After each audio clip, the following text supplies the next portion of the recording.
কুমিল্লার জাইতুন রেস্টুরেন্টটি কিন্তু অনেক বেশি সুন্দর, প্রাকৃতিক পরিবেশের মধ্যে ঘোরার জন্য বেস্ট একটা জায়গা। আসসালামু আলাইকুম সবাইকে, আমি মিতুনুর। আশা করছি সবাই ভালো আছো। আলহামদুলিল্লাহ তোমাদের দোয়াতে আমিও ভালো আছি। তো আজকের ভিডিওতে আমি জাইতুন রেস্টুরেন্টটি তোমাদের সাথে শেয়ার করব। তোমরা যারা গাছগাছালি, প্রাকৃতিক পরিবেশ, একটু ন্যাচারাল জিনিস পছন্দ করো, তোমাদের কিন্তু এই জায়গাতে এসে অনেক বেশি ভালো লাগবে। পুরো রেস্টুরেন্টেই কিন্তু লতানো গাছ দিয়ে ঘেরা ছিল। তাছাড়া যেদিকে তাকাবে ওইদিকেই কিন্তু ফুল গাছ দেখতে পাবে। আমার তো মনে হয়েছে আমি হয়তো কোনো ফুল বাগানে চলে এসেছি। তাছাড়া রয়েছে বিশাল আকৃতির এক অ্যাকোরিয়াম, যা অনেকটা জায়গা জুড়ে রয়েছে। এই অ্যাকোরিয়ামটা দেখতে কিন্তু কিছুটা ছোট একটা লেকের মতো লাগছিল।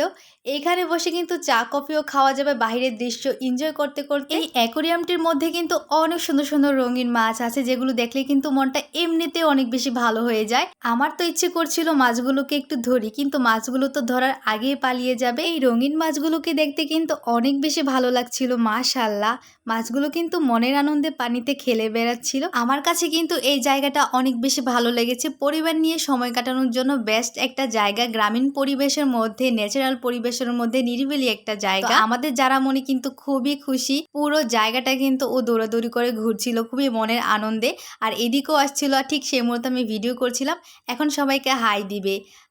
Hi guys, I am Diara. Hi guys, I am Diara. আমার কাছে তো এই লতানো গাছগুলোই বেশি ভালো লাগছে। এই লতানো গাছ দিয়ে ডেকোরেশন করাতে কিন্তু রেস্টুরেন্টটা দেখতে আরো বেশি ভালো লাগছে। শুধু তাই না, রেস্টুরেন্টে কিন্তু বিভিন্ন ধরনের ইনডোর প্ল্যানেটস দিয়েও কিন্তু ডেকোরেশন করা হয়েছে। এই ইনডোর প্ল্যানেটস গুলো কিন্তু আমরা বাসার বারান্দাতেও লাগিয়ে থাকি।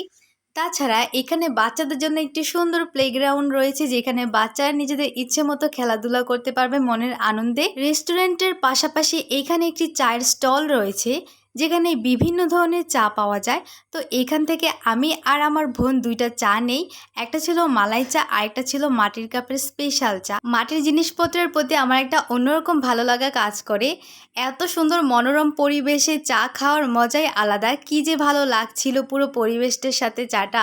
এখানে আসলে তো প্রাকৃতিক পরিবেশের সাথে সুন্দর একটা মুহূর্ত কাটানো যায়, খুবই ভালো লাগে। আপু ভাইয়ের সাথে সেদিন আমরা ওইখানে ঘুরতে গিয়েছিলাম, আর পরিবেশটা দেখে তো আমি ভিডিও করে নিলাম। ভাবলাম যে আমি একটা ব্লগ করব, যেহেতু আমার ভালো লাগে ব্লগ করতে। আর এটা হচ্ছে আমাদের লিটল প্রিন্সেস জুইমনি, সবাই অবশ্যই মাশাআল্লাহ বলবে। একটা স্টিকার ক্যাপ মাথায় লাগিয়ে দিয়েছি, তার একটা রিজন আছে, সেটা একটু পরে দেখতে পাবে।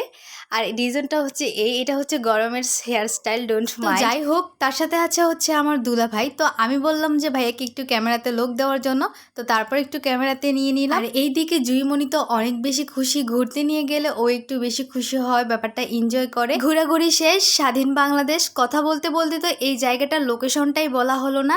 এই জায়গাটা হচ্ছে পদুয়া বাজার বিশ্ব রোডের মধ্যে, রাস্তার একদমই পাশে। মেইন রোড দিয়ে চলাফেরা করার সময় কিন্তু এই জায়গাটা সবারই চোখে পড়ে, নজরে পড়ে। আর হ্যাঁ, যারা গাড়ি বা বাইক দিয়ে আসবে তাদের জন্য কিন্তু পার্কিং এর অনেক বড় একটা জায়গা আছে। এখানে কিন্তু সবাই গাড়ি বা বাইক রাখতে পারবে। তো গাইজ, আমার আজকের ভিডিও ছিল এই পর্যন্তই। তোমাদের সাথে দেখা হবে আমার পরের ভিডিওতে। আজকের ভিডিওটা কেমন লেগেছে সবাই অবশ্যই আমাকে কমেন্ট করে জানাবে।